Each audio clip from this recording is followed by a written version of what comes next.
you're not doing a public offering on markets. We're talking about a so-called punk equity raise. I actually, full disclosure, took part in one of these at one of your bars a few years ago because the waiter told me I could get 5% off for life. So what's the story? I mean, how many shareholders do you have? And what can be done with this punk equity that I have?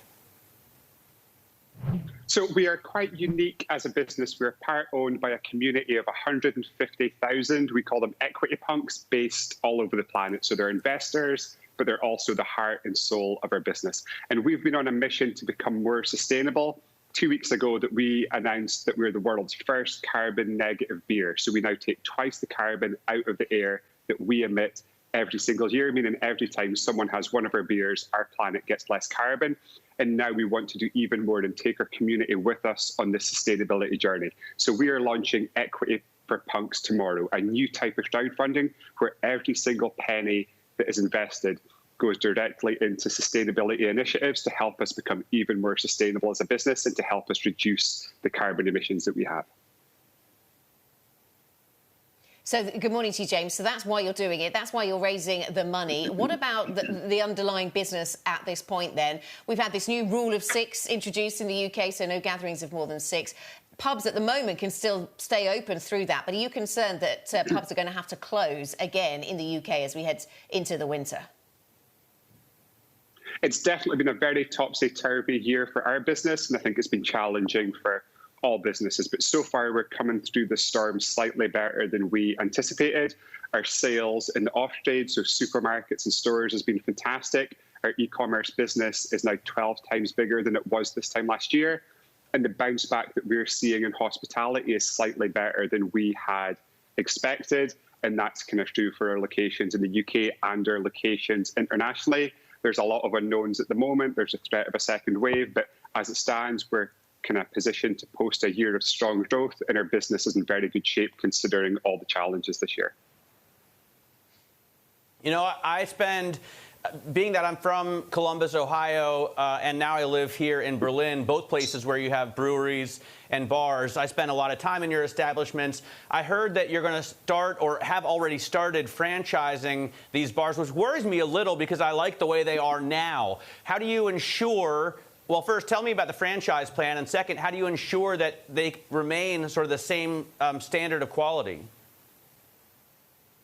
So we have 102 fantastic retail locations all over the planet. And our mission as a company is to make other people as passionate about fantastic beer as we are. And the bars are a fantastic way to do that and to take people on this amazing beery journey with us.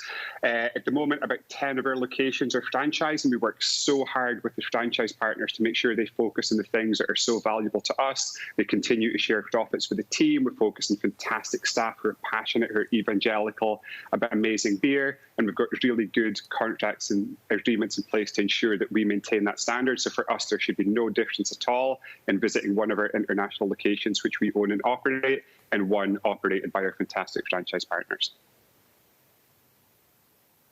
OK, so you have confidence in that franchise model. James, I mentioned that this new rule of 6, only 6 people allowed to gather in England, certainly, from Monday. We've also had this week, it's been a very newsy week, is the point I'm trying to make. We've had this week the government admitting they plan to break international law with part of what they're doing around Brexit and Northern Ireland. I wonder if this has triggered your creativity, and should we expect any newly named beers named after some of these events this week? Well, we had a huge hit this year with a beer called Barnard Castle Eye Test that we made after the upheaval caused by Dominic Cummings. And we love to be reactive, and we love to wear our heart in our sleeve and take a stand for the things that we believe in as a company. And we're not scared to speak up when we think that's the right thing to do. And at the moment, we're completely focused on the environment and focused on sustainability. The science is absolutely clear here. We're facing a climate crisis. Huge changes needed right now. Governments are not doing enough. Businesses are not doing enough. And if we're going to get off the path that this planet is on at the moment, I think it's down to progressive businesses to lead the way, and we want to be a catalyst for that change. According to the United Nations Climate Committee, the next 10 years are make or break for us, and we want to nail our colours to the mast. We want to put everything on the line for what we believe in, and we want to show the world what it really looks like when a company and its community genuinely care about the planet. You are also opening more breweries outside of the UK, which I have to wonder if this has anything to do with Brexit. You've just recently picked up the Dog Tap here in Berlin, and you've got plans to open a new brewery in France. Is that because you want to make sure that you're brewing enough beer outside of the UK for Brexit?